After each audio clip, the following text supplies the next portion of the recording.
Just things like MailChimp I've used quite well. 1 year I was a bit short on work, so I just put a fixed price on it because I know most of my regular, I know most of the size of their yards. So I put out a winter garden clean-up special, and I think it was $199 or something, and I just put a time allowance on it. We'll spend this much time, and I think I did we've got about a response into 15 or 20 in a week. Oh, wow. So just sometimes using tools like you've got a database there, so market to your current database or customers that you've previously had. Just do some of that marketing in quieter times to make things happen. It's like, what did it take you, 2 minutes to do the email? How long did it take you to do? Yeah, probably.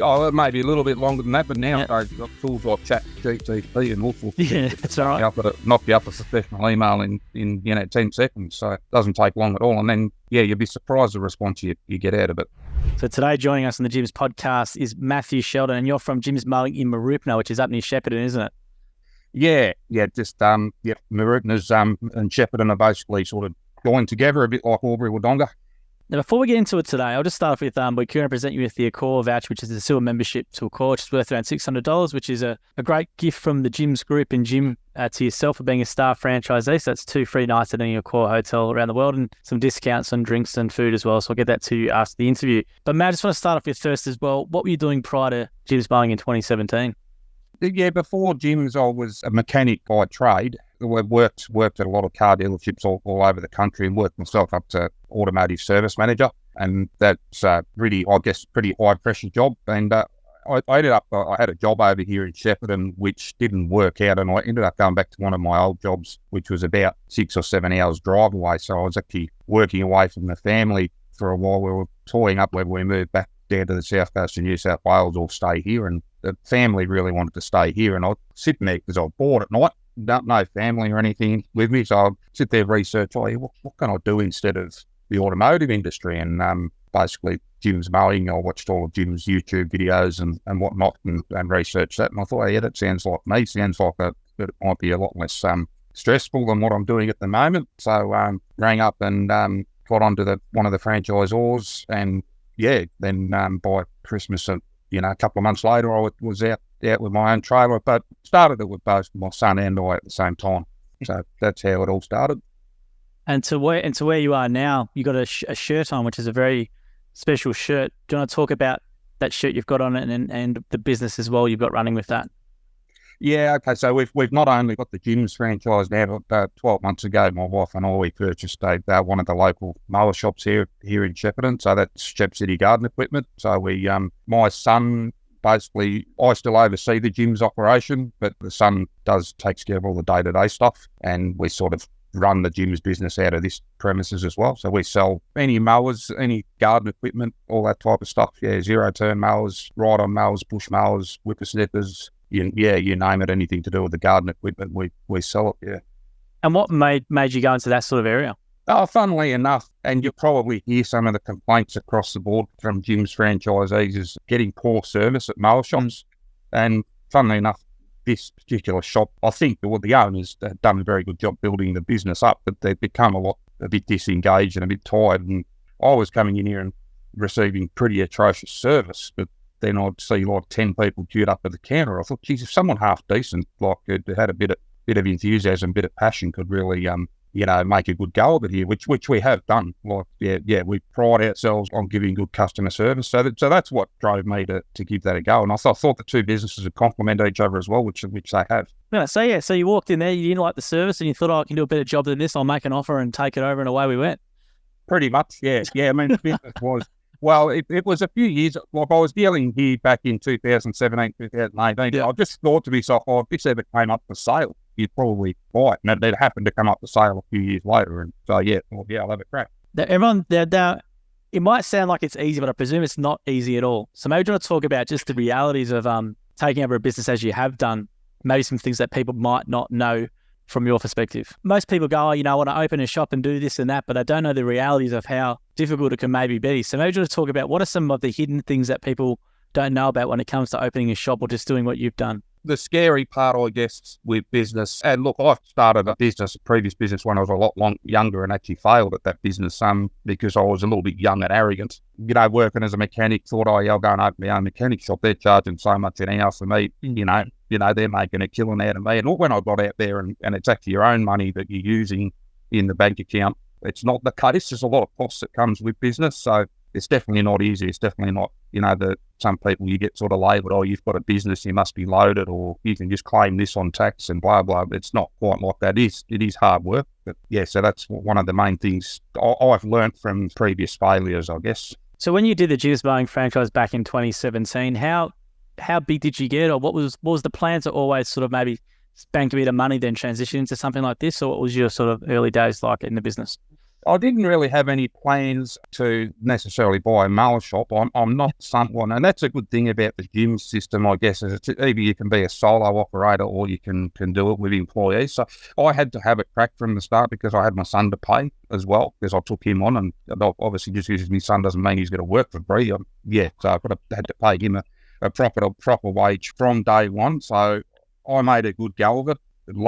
Where I was, there was plenty of leads, so we managed to get it off the ground reasonably quickly, but it was still, you've got to be careful in the early days with cash flow and whatnot when you've got another employee to pay, but we managed to do that with 0 customers from the start. So we both my son and I went out. It was very scary at first. You're going out with 0 customers. You think, geez, where's you've got a little bit of money in the bank to get you started, but it's a bit scary thinking, oh, how am I going to pay him next week? But no, it took off very quickly.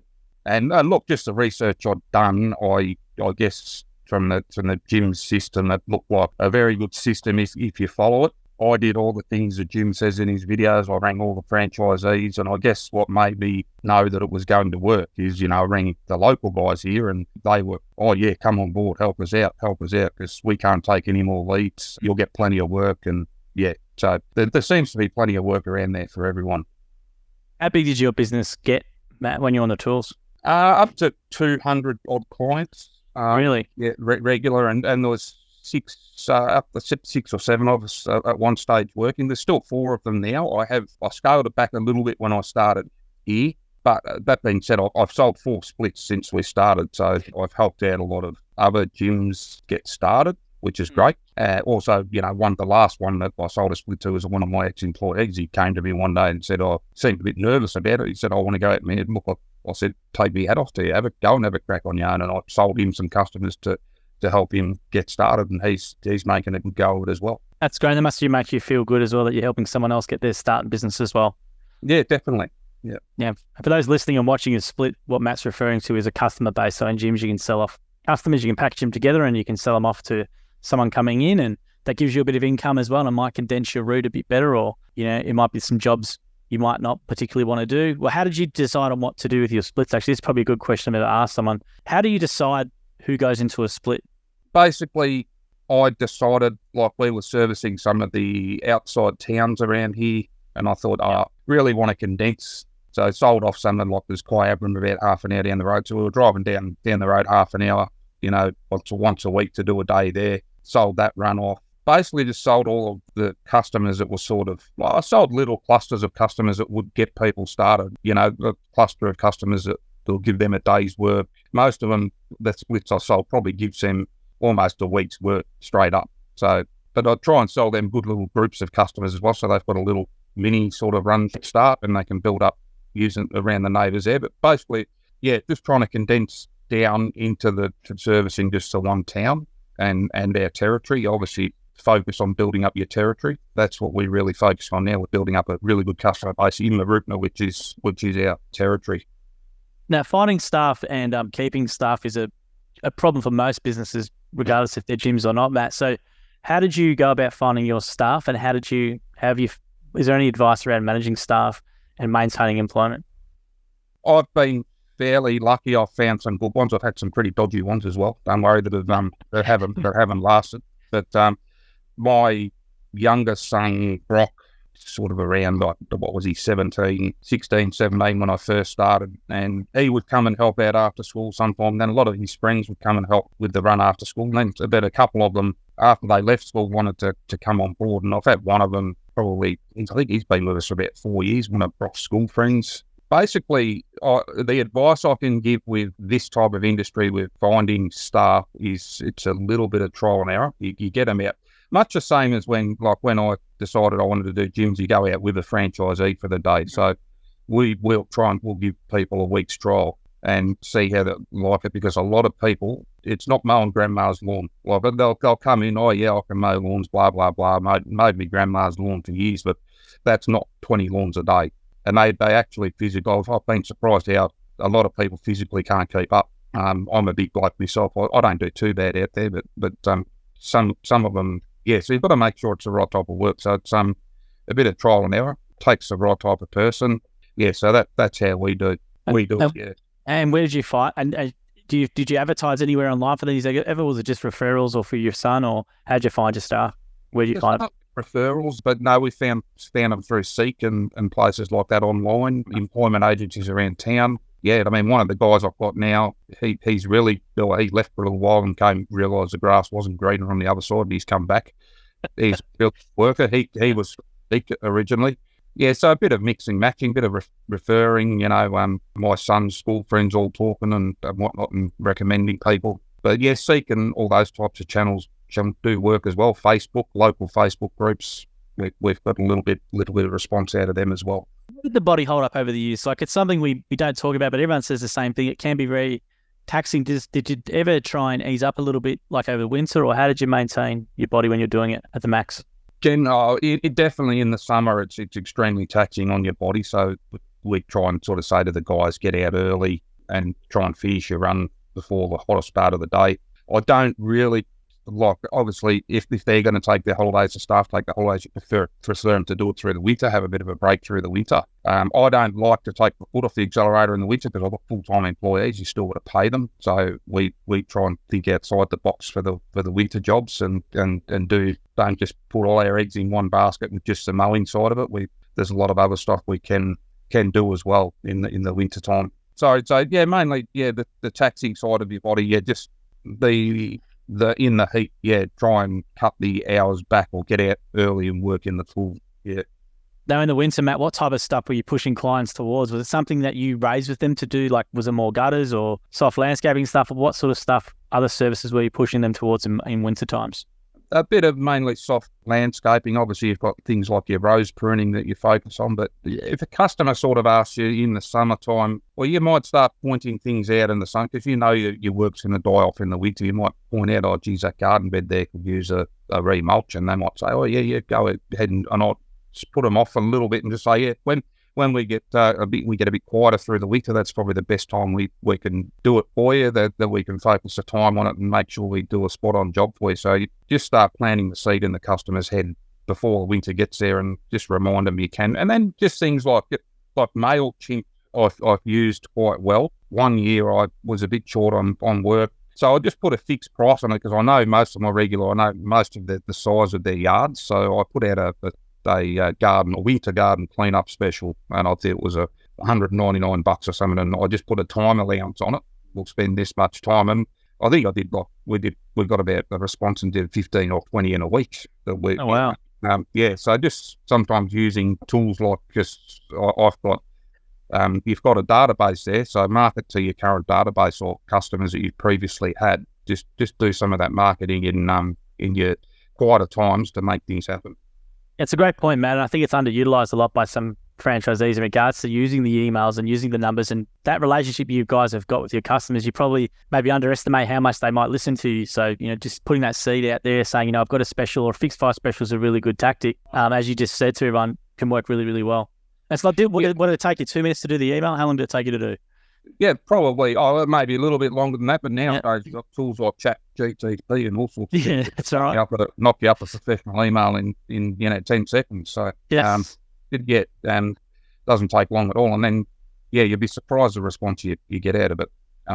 People just sometimes, especially in the winter time, I haven't even looked at it. And then they might, the yard does need a bit of a clean up. So everyone gets busy and they don't necessarily always think of or remember to ask you to do certain things. So you just got to sort of keep planting the seed. A lot about Jim's book that he wrote, the selling without selling type stuff. I just know that I've just been cleaning some gutters and and they might, oh, geez, do you do that type of stuff as well, Dad? Yeah. So you don't have to be really pushy with people to get the extra work necessarily either.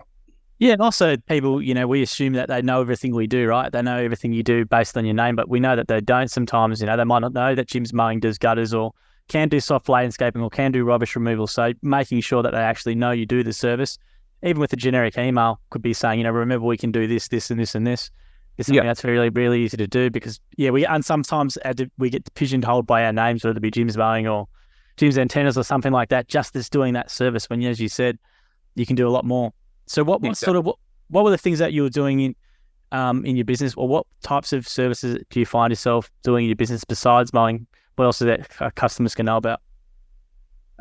In our business, mainly, obviously, there's all your weed control, your pruning, all your remulching of garden beds, redo the garden edging, all that. So you might see some rotten garden edging or something in someone's yard. Oh, yeah, we can do that type of job.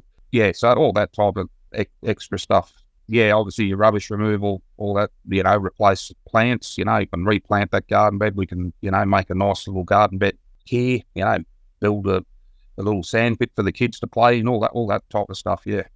And I was going to say now, being the owner of a mower shop, you obviously have a lot of independents come in and you would know a lot of independents now. So what's the whole independence with Jim's Mowing sort of vibe? What do you sort of get a sense of from the independents? You do get a lot of, and you see it on Facebook, but it's probably a lot of mainly, you get a bit of talk poppy syndrome there, like they think Jim's are automatically a bit of a rip-off sometimes. It depends on if they've got I'll categorise your independents. You've got what I call the cowboy mowers, I guess, the ones that get around with their bench shaft whippersnipper, bench shaft bandits, bench shaft whippersnipper from Bunnings, operating out of the back of the car. They're probably a lot of the ones jumping on your Facebook and bagging you out, Jim's as a rip-off, and they probably look, dare I say it, they probably haven't even got an ABN number, nor do they pay taxes or insurance like we do. But I mean, there's a lot of the contractors we deal with that come in with this business, they're professional contractors as well that have built up a very good, like your independents that are around and they've got their own uniform, a little bit like the Jim's brand, they've got the trade sign written, they're the professional ones. That there are some, that definitely, I see it, on the Jim's Facebook page a fair bit as well. But, TikTok's the place. Facebook's one place, but TikTok's the place. But you're right, Matt, and it's a good observation. It's quite interesting. We have a lot of big independent mowing businesses like who have uniforms but massive followings, and they really love what Jim's Mowing do. We have good relationships with like a few guys like Tim the Lawnmower Man and Trusted Maintenance Lawn, Nathan's Lawn and Gardens. Like they're always following our stuff, and we get along really well with them. And there's a lot of independents who are really, really good. You're right though. It's the ones that are the ones who have just chucked the mower in the back of the ute and driving around, and why they go. They think it's real easy to do because people just seem to think why pay Jim's Mowing all your money? You can just go buy some gear, start up, and you're going to be a millionaire within the next couple of years. So maybe do you want to talk about just the realities of how hard it can be starting a lawn care business? Yeah, exactly. I mean, those ones that are thinking like that and that do go and buy your bench shaft whippersnipper from Bunnings and your $199 lawnmower from Bunnings. We see it every year around our area, sort of at this time of year, all those guys start up and they're undercutting your prices, which it doesn't worry me too much because usually by March they're gone because their mower's broken down and they haven't got the money to fix it. Because, look, a lot of them, with some of the prices they're charging, if they calculate and actually think like a business, add the costs there, all your fuel costs, your maintenance costs, all that, they're working for less than minimum wage by the time they, and they wonder why they can't pay themselves a wage. So I guess you've got to know your numbers to do a bit of research and learn about cash flow and all that, which you do at the Jim's training. Like the Jim's training, they go through the costs involved in it and learning about cash flow.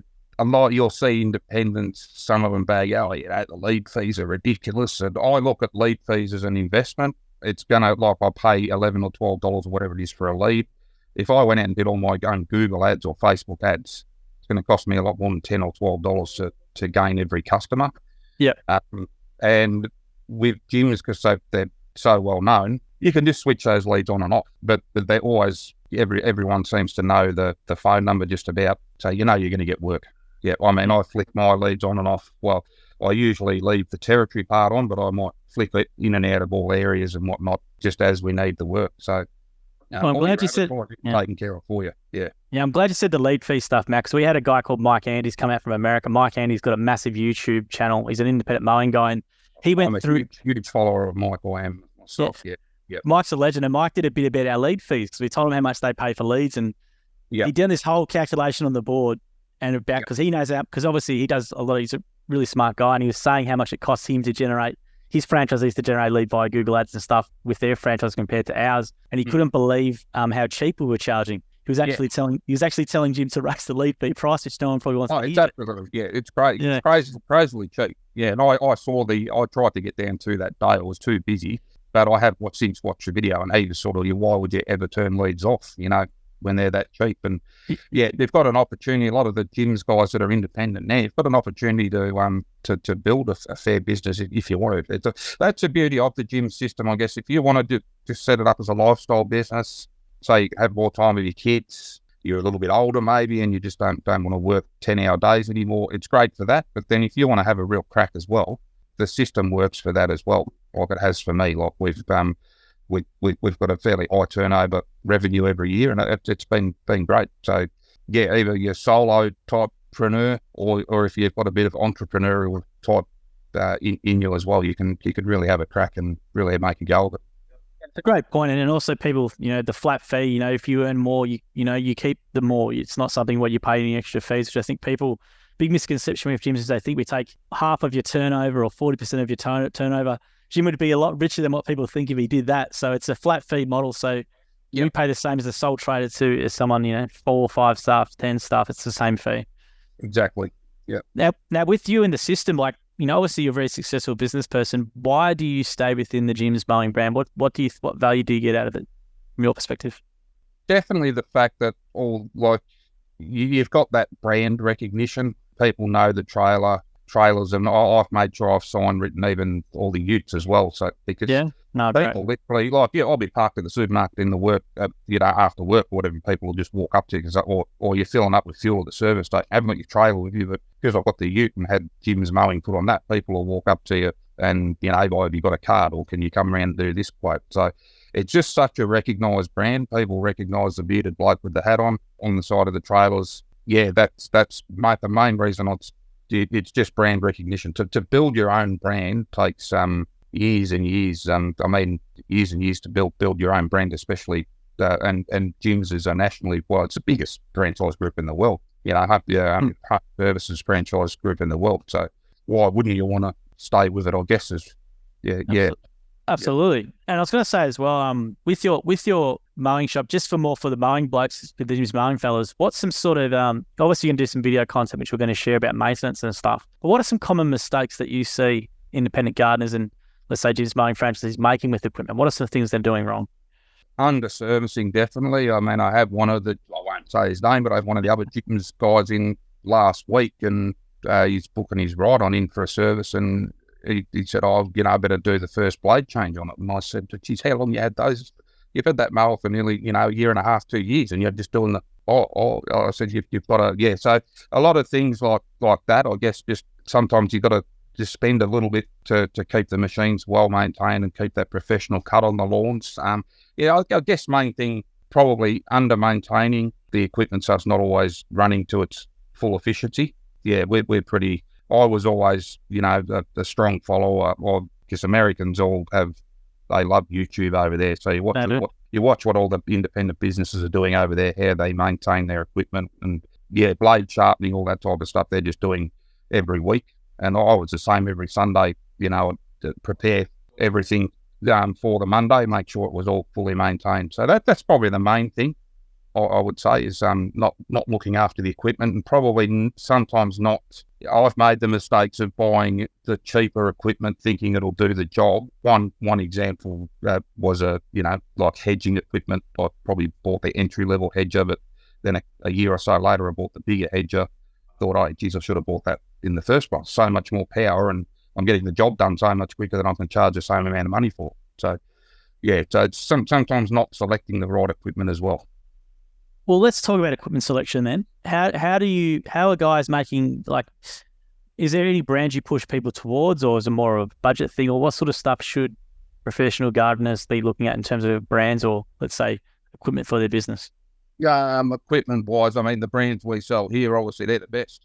Yeah. But what do you sell? Tell us, plug your business. I sell the Gravely mowers, which I started. The reason I sell the Gravely mowers, I took that brand on not long after, because that was actually the first mower I bought in the Jim's business, and they're a US built machine, and they're so tough. They just put up with an app.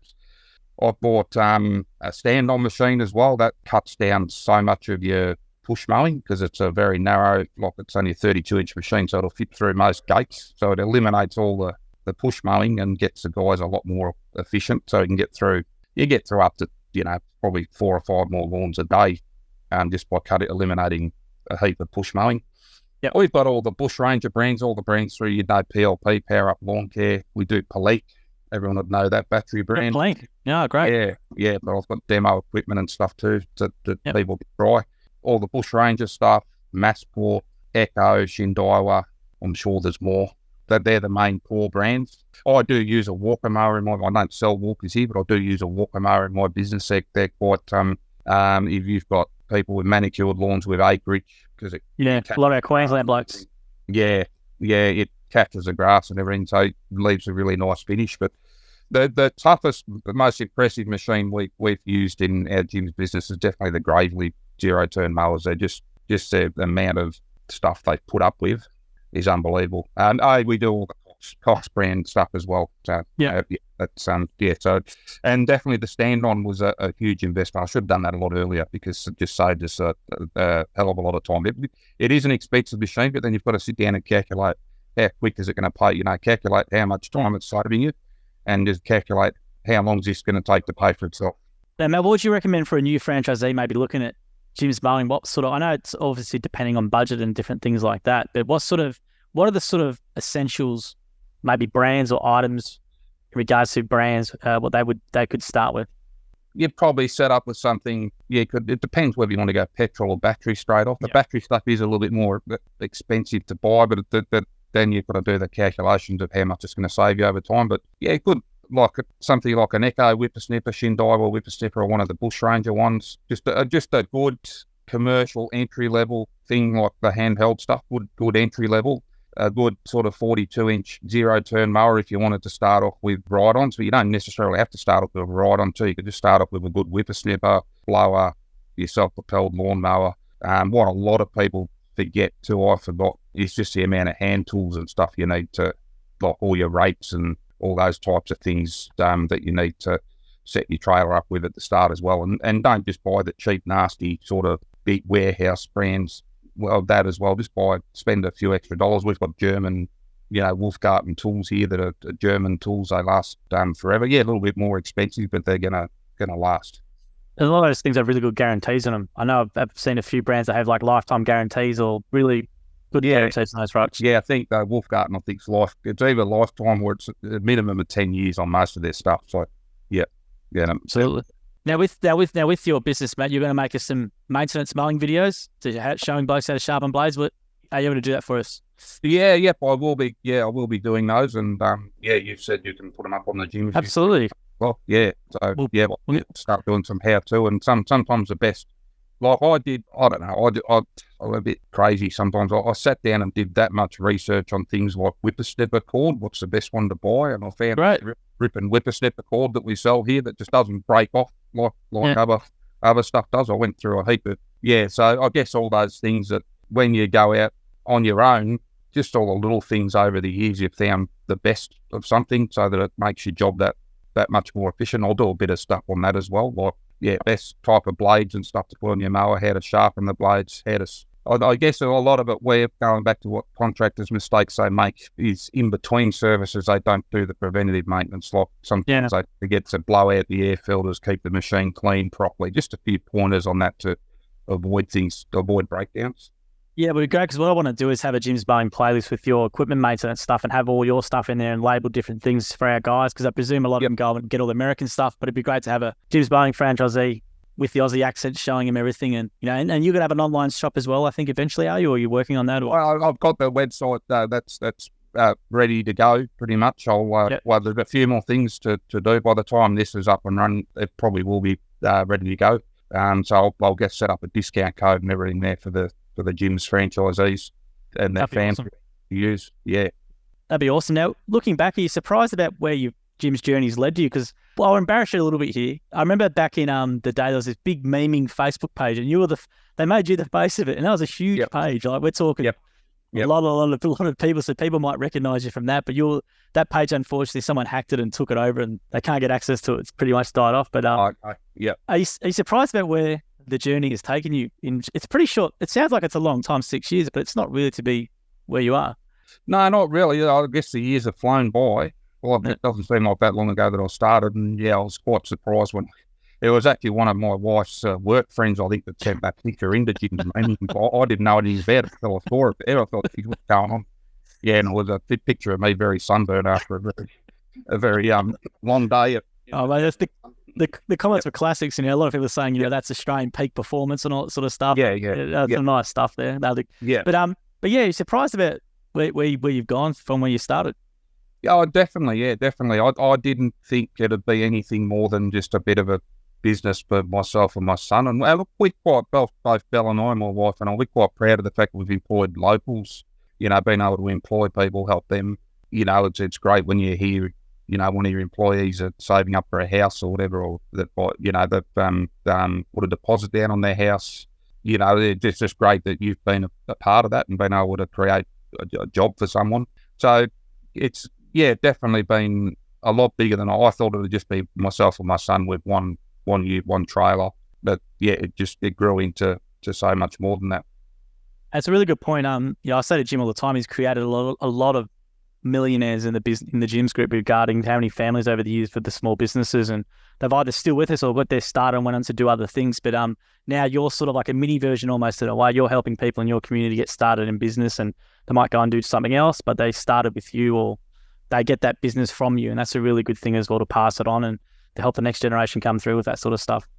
Yeah, yep. And I was one of the sort of the main franchisee in my area, if you like, because a lot of the other guys when I took over weren't taking lead. So I grew up a fairly big business, and then they started putting a few other gyms in, and you get a little bit worried, is there going to be enough work? Is there going to be enough work? But just the way I embrace more people coming on now, because the way the system works and more trailers that are out there, it just seems to create more and more leads all the time because people see the Jim's trailer everywhere. I think there was, in my area, there was there might have been 3 franchisees when we started, and I think now there's 8 or 9 or something like that. And I've got no shortage of leads. Like I've just flicked back to territory leads at the moment. I still, get half a dozen or so a week, a lot. So it's just the brand in numbers, it just grows. Like the more numbers there are, that seems to just create more and more work. Yeah, it's very counterintuitive because, I remember I've been for 12 years and you used to hear that argument a lot in the early, back when I first started, there's too many people in the area, etc. But as you would know, it's more driving billboards around, more mobile advertising, more people doing great work, which is generating referrals and goodwill in the area, especially in a regional area. That stuff tends to go a lot further as well. Yep. And it's probably less competitive maybe sometimes at the metro areas. But I was going to say as well, Matt, how's the support as well been from your franchisor over the years? You would have had, I think you might have had a couple. So how's your support been overall? The new guy we've got now is absolutely fantastic, Matty Watts. Matty Watts, he'll be happy to hear that. Yeah, absolutely fantastic. Always ringing up, touching base with us, and he rings Belle mainly, talks to probably Belle, my wife, more than me. But he's always checking in how we're going. He obviously runs his meetings monthly and whatnot. But no, he's a really, really good guy. He does support Carlton, which that's a bit of a problem. But he does look a bit like Lance Whitnell as well, doesn't he? A lot older version of Lance Whitnell. Have you told him that? But it's been fantastic. Yeah, because a lot of people might not know, but the franchisor, like Matt, what you're referring to, Matthew Watts, is a franchisor, and they're there to support you and generate work. And if you need something, they're there to help you. And it's great to hear that he's been a good support. He's a good franchisor from the franchisees I've been interviewing. And now, Matt, I'll let you go because I'm sure you're a busy man. But thank you very much for joining us today on the Jim's podcast. And I'll get this to you and your wife, the Accor voucher, which is worth $600. That's 2 free nights at any Accor hotel in the world, pretty much. Bunch of discounts on dining and drinks as well. So have a night out on behalf of Jim and the Jim's Group. And thank you very much for being a star franchisee, mate. We appreciate it. No worries. Thanks, Joel. Thanks for having me on. Appreciate that too. No worries. I look forward to seeing your videos too. It'd be great to get your videos on our thing. And make sure when your business website's live and stuff with your code, give it to us and we'll make sure we plug it from our end as much as we can. Awesome. No worries. No worries, Matt. Appreciate it, mate. Good seeing you. Thanks, Joel. No, See you, mate. See you, mate. Thank you for listening to the episode of the More Than Just Mowing podcast by Jim's Mowing. If you do need help with your local gardening expert, please give us a call on 131 546 for Australia, 0800 454 654 for New Zealand, or head to jimsmowing.com.au or jimsmowing.co.nz. If you liked what you heard, please make sure to leave us a review as well, wherever you consume your podcast. We appreciate your support. And until next episode, we hope you have a great week.